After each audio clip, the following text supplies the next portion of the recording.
രാഹുൽ ഗാന്ധിയെ ചോദ്യം ചെയ്തപ്പോൾ ഇദ്ദേഹത്തിന് അഭിപ്രായം ഉണ്ടാകില്ല എന്ന ചോദ്യം ഹർഷൻ ചോദിച്ചില്ലേ? അവിടെയാണ് കോൺഗ്രസ് ടച്ച് കാണേണ്ടത്. അതായത് രാഹുൽ ഗാന്ധിയുടെ വിഷയം അദ്ദേഹത്തിന് മുന്നിലേക്ക് വന്നാൽ അത് രാഹുൽ ഗാന്ധിയെയും ഗാന്ധി കുടുംബത്തെയും ഉപദ്രവിക്കാനായിട്ട് നരേന്ദ്രമോദി സർക്കാർ ചെയ്യുന്ന വലിയ കുഴപ്പമാണ്. അത് ആർക്കും അറിഞ്ഞൂടാത്തത്. പക്ഷേ ഇവിടെ അങ്ങനെയല്ല. ഇവിടെ പിണറായി വിജയൻ്റെ മകളുടേത് അങ്ങനത്തെ കേസല്ല. അത് ശരിക്കും ഒരു അഴിമതി കേസാണ്, പ്രശ്ന കേസാണെന്ന് അദ്ദേഹം പറയും. എന്താ അത് ഈസിയല്ലേ? അത് അടുത്ത ഘട്ടത്തിൽ അദ്ദേഹം അത് പറയും. ഇവിടെ ഞാൻ പിണറായി വിജയൻ അദ്ദേഹം തുല്യശക്തിയിൽ തന്നെയാണ് പ്രതികരിക്കുന്നത്. അദ്ദേഹം ഇപ്പോൾ പ്രതിപക്ഷ നേതാവായത് പല ആളുകൾക്കും അത്ര പോരാ എന്നൊരു തോന്നൽ ഈ CPM-കാർക്ക് തന്നെയുമുണ്ട്. അത് അദ്ദേഹത്തെ കാണാത്തതുകൊണ്ടാണ്. അതായത് 10-60 വർഷമായിട്ട് കേരളത്തിൽ രാഷ്ട്രീയ പ്രവർത്തനം നടത്തുന്ന ഈ പറയുന്ന പ്രതികൂലമായ സാഹചര്യങ്ങൾക്കിടയിലൂടെയൊക്കെ വന്നിട്ട് അവിടം വരെ എത്തിയ പിണറായി വിജയന് ഏത് നിലക്കാണ് പ്രതിപക്ഷ നേതാവ് നിലക്ക് പെർഫോം ചെയ്യാൻ പോകുന്നതെന്നുള്ള അവർ കാണാനിരിക്കുന്നേ ഉള്ളൂ എന്നാണ് ഞാൻ വിചാരിക്കുന്നത്. അത് ഹർഷനും എനിക്കും രാഷ്ട്രീയം ശ്രദ്ധിക്കുന്ന ആളുകൾക്കെല്ലാം ഓർമ്മയുള്ള കാലമാണ് ലാവ്ലിൻ കാലം. ലാവ്ലിൻ കാലം എന്ന് വെച്ചാൽ ഇപ്പം നമ്മൾ കാണുന്ന VD സതീശനേക്കാൾ ഒരു ഇരട്ടിയിലേറെ വളരെ രാഷ്ട്രീയ ശേഷിയുള്ള VS അച്യുതാനന്ദൻ എന്ന എതിരാളി സ്വന്തം പാർട്ടിക്കകത്ത് തന്നെ ഉണ്ടായിട്ട് എല്ലാ ദിവസവും അങ്ങോട്ടും ഇങ്ങോട്ടും ഇത്തരം പ്രശ്നങ്ങളുണ്ടായിട്ട് അതിനകത്ത് മക്കളും കുടുംബാംഗങ്ങളും എല്ലാം പല ഭാഗത്ത് നിന്ന് വന്ന് വീണിട്ട് ഇതിനെല്ലാം അതിജീവിച്ചിട്ട് 10 വർഷം കേരളത്തിൽ ഭരണം നടത്തിയ ആളാണ് ഈ പിണറായി വിജയൻ. പ്രതിപക്ഷ നേതാവ് സ്ഥാനത്ത് ഇദ്ദേഹം ഇരിക്കുന്നതെന്ന് ഓർക്കണം.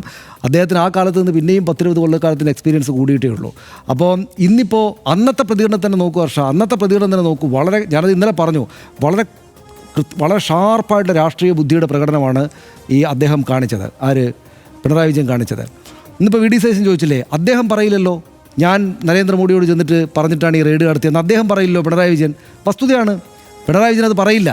പിണറായി വിജയൻ പറയുകയാണ്, മറ്റ് CPM നേതാക്കളെല്ലാം പറയുന്ന പോലെ പറയുകയാണ്. VD സതീശൻ ഡൽഹി വരെ പോയിട്ട് നരേന്ദ്രമോദിയെ കണ്ടിട്ട് എൻ്റെ വീട് റെയ്ഡ് നടത്തിയെന്ന് പറഞ്ഞാൽ VD സതീശന് ഇല്ലാത്തൊരു പവർ കൊടുക്കുകയാണ് അദ്ദേഹം. അല്ലെങ്കിൽ ഇല്ലാത്തതെന്നല്ല, VD സതീശൻ അത്രമോ വലിയ നേതാവാണ്. അതായത് ഒരു 2-3 ആഴ്ച മുമ്പ് വരെ പ്രതിപക്ഷ നേതാവായിരുന്ന, കേരളം പോലൊരു സംസ്ഥാനത്തിൻ്റെ പ്രതിപക്ഷ നേതാവായിരുന്ന VD സതീശന് നരേന്ദ്രമോദിയെ ചെന്ന് കണ്ടിട്ട് ഇങ്ങനെയൊരു കാര്യം നടത്താനുള്ള ശേഷിയുണ്ട് എന്ന് പിണറായി വിജയൻ സ്ഥാപിച്ചു കൊടുക്കുകയാണ്. മനസ്സിലായില്ലേ? അത് പിണറായി വിജയൻ ചെയ്യില്ല. പക്ഷേ പിണറായി വിജയന് നരേന്ദ്രമോദിയേക്കാൾ കൂടുതൽ ഇവിടുത്തെ കോൺഗ്രസിനെ വിമർശിക്കണം. അപ്പം എന്താ ചെയ്ത്?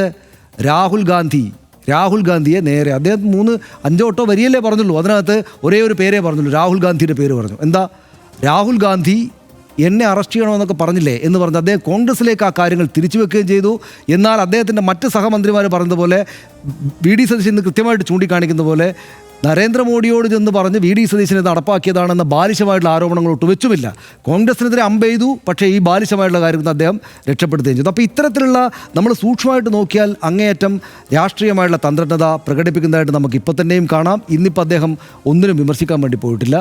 ഈ ED റെയ്ഡിനെ സംബന്ധിച്ച് അദ്ദേഹത്തോട് സത്യം പറഞ്ഞാൽ ഈ ബഹളമൊക്കെ ഉണ്ടാക്കുന്ന മാധ്യമങ്ങൾ എന്തുകൊണ്ടാണ് എന്നോട് ഇത്ര ചോദിക്കാത്തതെന്ന് വിചാരിച്ചെന്ന് തോന്നുന്നു. അതായത് കുറച്ചുകൂടെ ചോദ്യം വന്നാൽ ബാക്കിയും കൂടെ പറഞ്ഞേക്കാന്നൊരു മൂഡിലായിരുന്നു അദ്ദേഹം. പക്ഷേ വല്ലാതെ ബുദ്ധിമുട്ടിക്കേണ്ട എന്നൊരു തോന്നലുള്ളതോ മറ്റോ അങ്ങനെ അദ്ദേഹം ബുദ്ധിമുട്ടാൻ ആയിരിക്കില്ല അദ്ദേഹത്തിന്. പക്ഷേ ആളുകൾ അങ്ങനെ വല്ലാതെ ഷാർപ്പായിട്ട് ചോദിച്ചില്ല. പക്ഷേ കിട്ടിയ ചോദ്യത്തിന് ഉത്തരവായിട്ട് എന്നെ ചോദ്യം ചെയ്തിട്ടൊന്നുമില്ല. ഇത് ഇത്രയും നിങ്ങളുടെ ഒരു തെറ്റ്, മാധ്യമപ്രവർത്തകർ കാണിച്ച ഒരു തെറ്റിനെ മാത്രം അദ്ദേഹം ഫോക്കസ് ചെയ്ത് വെച്ചു. പക്ഷേ ഇതിനകത്ത് ഇവർ തുല്യശക്തികളാണെന്ന് പറയുമ്പോൾ ഇവർ രണ്ടുപേരുടെയും മുന്നോട്ട് പോക്ക് എങ്ങനെയായിരിക്കും എന്നത് സംബന്ധിച്ച് എനിക്കുള്ളൊരു ആശങ്ക ഹർഷ. അതൊന്ന് പിണറായി വിജയൻ്റെ കാര്യത്തിലാണെങ്കിൽ അദ്ദേഹത്തിൻ്റെ മേൽ ഹർഷനി പറഞ്ഞതുപോലെ ഈ കേസ് അത്രക്കങ്ങ് CPM-കാർക്ക് തന്നെയും വ്യാഖ്യാനിച്ചെടുക്കാൻ ബുദ്ധിമുട്ടുള്ളൊരു കേസായിട്ട് നിൽക്കുകയാണ്. അതിൻ്റെ കാര്യം ഞാൻ ഇന്നലെ പറഞ്ഞിരുന്നു. കാരണം അതിൽ ഏറ്റവും പ്രധാനപ്പെട്ട ആൾ ഈ കേസുള്ള അദ്ദേഹത്തിൻ്റെ മകൾ ഇതുവരെ ഒന്നും പറഞ്ഞില്ല. എന്താ സംഭവം എന്ന് CPM-കാർക്ക് ആർക്കും അറിയില്ല. ഇവരൊരാൾ ഒരു വലിയ എങ്കിലും പറഞ്ഞിരുന്നെങ്കിൽ, ഇത് ഇന്നതാണ് സംഭവം കേട്ടോ എന്ന് പറഞ്ഞിരുന്നെങ്കിൽ ഇവർക്ക് ആത്മാർത്ഥമായിട്ട് ഇടപെടായിരുന്നു. ഇതിലിപ്പോൾ ആത്മാർത്ഥമായിട്ടുള്ള ഇടപെടൽ CPM-കാർക്ക് സാധിക്കാത്തൊരു സാഹചര്യം ഉണ്ട് എന്നുള്ളത് എവിഡൻ്റാണ്, എല്ലാവർക്കും അതറിയാം. അത് ഈ കേസ് ഇനി ഒരു 5 വർഷക്കാലത്തേക്ക് BJP-യുടെ കേന്ദ്ര സർക്കാർ ഇത് നീട്ടുമെന്ന കാര്യത്തിൽ സംശയമില്ലല്ലോ നമുക്ക്. അപ്പോൾ സ്വാഭാവികമായിട്ട് അവരെന്ത് ചെയ്യും എന്നൊരു പ്രശ്നമുണ്ട്. മറ്റേ നേതാവിനെ സംബന്ധിച്ചിടത്തോളം കോൺഗ്രസ്സാണ് പാർട്ടി. CPM-നകത്ത് പോലെ ഒരു നേതാവ് പിണറായി വിജയൻ പറഞ്ഞാൽ മുഴുവൻ ആൾക്കാരോട് ഇരിക്കുന്ന പാർട്ടിയല്ല. ഇനിയും കാര്യങ്ങൾ വരാതിരിക്കുന്നുണ്ട്. അപ്പോൾ ഇപ്പോൾ ഹാപ്പി ആയിരിക്കും അദ്ദേഹം ചിരിച്ച് പൂക്കിയായിട്ട് സംസാരിക്കുന്ന VD സതീശന്. പക്ഷേ ശല്യപ്പെടുന്ന ചോദ്യങ്ങൾ വന്നാൽ അതേപോലെ പൂക്കിയായിട്ട് തുടരാൻ പറ്റുമോ എന്നതാണ് നമ്മുടെ മുന്നിലുള്ള ഒരു ചോദ്യം.